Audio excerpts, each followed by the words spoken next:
ಬೆಂಗಳೂರಲ್ಲಿ ಈ ಕ್ಷಣ ಇದ್ದ ವಾತಾವರಣ ಇನ್ನೊಂದು ಕ್ಷಣಕ್ಕೆ ಇರಲ್ಲ. ಸ್ವಲ್ಪ ಹೊತ್ತು ಚಳಿ, ಸ್ವಲ್ಪ ಮಳೆ, ಆಮೇಲೆ ಬಿಸಿಲು. ಇದೆಲ್ಲದರ ಎಫೆಕ್ಟ್ನಿಂದಾಗಿ ರಾಜಧಾನಿಯಲ್ಲಿ ವೈರಲ್ ಫೀವರ್ ಅಬ್ಬರ ಜೋರಾಗಿದ್ದು ಹೊರರೋಗಿಗಳ ಸಂಖ್ಯೆಯೂ ಹೆಚ್ಚಾಗಿದೆ. ಮಳೆ, ಚಳಿ, ಗಾಳಿಗೆ ನಡುಗುತ್ತಿದೆ ಬೆಂಗಳೂರು. ಹವಾಮಾನ ವೈಪರೀತ್ಯ, ರೋಗಗಳ ಉಲ್ಬಣ. ಬೆಂಗಳೂರಿನಲ್ಲಿ ಬಿಡುವಿಲ್ಲದೆ ಮಳೆರಾಯ ತನ್ನ ಆರ್ಭಟ ತೋರಿದ್ದ. ಕಳೆದ 3 ದಿನಗಳಿಂದ ಮಳೆರಾಯ ಸ್ವಲ್ಪ ಗ್ಯಾಪ್ ಕೊಟ್ಟಿದ್ದಾನೆ. ಆದ್ರೆ ಸಮಸ್ಯೆ ಶುರುವಾಗಿರೋದೇ ಇಲ್ಲಿಂದ. ಯಾಕಂದ್ರೆ ಬಿಟ್ಟು ಬಿಟ್ಟು ಬರ್ತಿರೋ ಮಳೆಯಿಂದ ನಗರದಲ್ಲಿ ಕಸದ ವಿಲೇವಾರಿ ಸರಿಯಾಗಿ ಆಗ್ತಿಲ್ಲ. ಎಲ್ಲೆಂದರಲ್ಲಿ ಕಸವನ್ನ ತೆರವು ಮಾಡದೆ ಬಿಡಲಾಗಿದೆ. ಈ ಹಿನ್ನೆಲೆ ಸೊಳ್ಳೆಗಳ ಕಾಟ ಹೆಚ್ಚಾಗಿದೆ. ಹಲವು ರೋಗಗಳ ಮೂಲ ಆಗಿರೋ ಸೊಳ್ಳೆಗಳು ಹೊಸ ಆತಂಕ ತಂದಿಟ್ಟಿವೆ.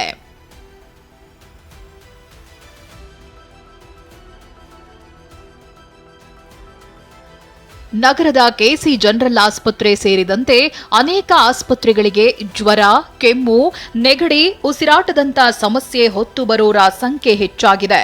ಸಾಂಕ್ರಾಮಿಕ ರೋಗಗಳು ಉಲ್ಬಣವಾಗ್ತಿವೆ. ಜೊತೆಗೆ ಕಸದಿಂದ ಸೊಳ್ಳೆಗಳು ಹೆಚ್ಚಾಗಿ ಮತ್ತೆ ಡೆಂಗಿ, ಚಿಕನ್ ಗುನ್ಯಾ ಹೆಚ್ಚಳವಾಗುವ ಸಾಧ್ಯತೆ ಇದೆ.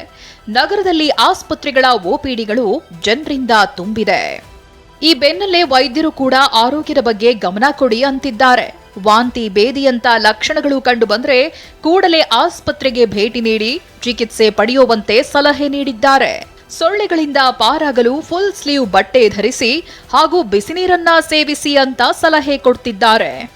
ಈಗ ವಾತಾವರಣ ವೈಪರೀತ್ಯದ ಜೊತೆಗೆ ಕಸ ವಿಲೇವಾರಿ ಕರೆಕ್ಟಾಗಿ ಆಗಲಿಲ್ಲ ಅಂದರೆ ಒಂದಕ್ಕೊಂದು ಸೇರಿಕೊಂಡು ಜಾಸ್ತಿ ಆಗುತ್ತೆ ಸಮಸ್ಯೆಗಳು. ತುಂಬು ತೋಳಿನ ಅಂಗಿಗಳು ಹಾಕ್ಕೋಬೇಕು.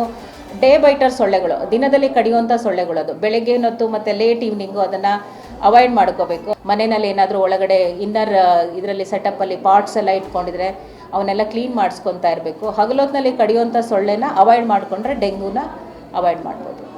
ಕಳೆದ ಬಾರಿ 10,000ಕ್ಕೂ ಹೆಚ್ಚು ಡೆಂಗಿ ಪ್ರಕರಣಗಳು ದಾಖಲಾಗಿತ್ತು. ಇಷ್ಟಾದರೂ ಪಾಲಿಕೆ ಅಲರ್ಟ್ ಆಗಿಲ್ಲ.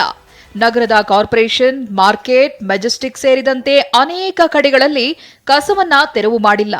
ಮತ್ತೆ ಮಳೆ ಬಂದ್ರೆ ಸಮಸ್ಯೆಯಾಗಲಿದ್ದು ಪಾಲಿಕೆ ಕಸವನ್ನ ತೆರವು ಮಾಡಿಸಬೇಕಾಗಿದೆ.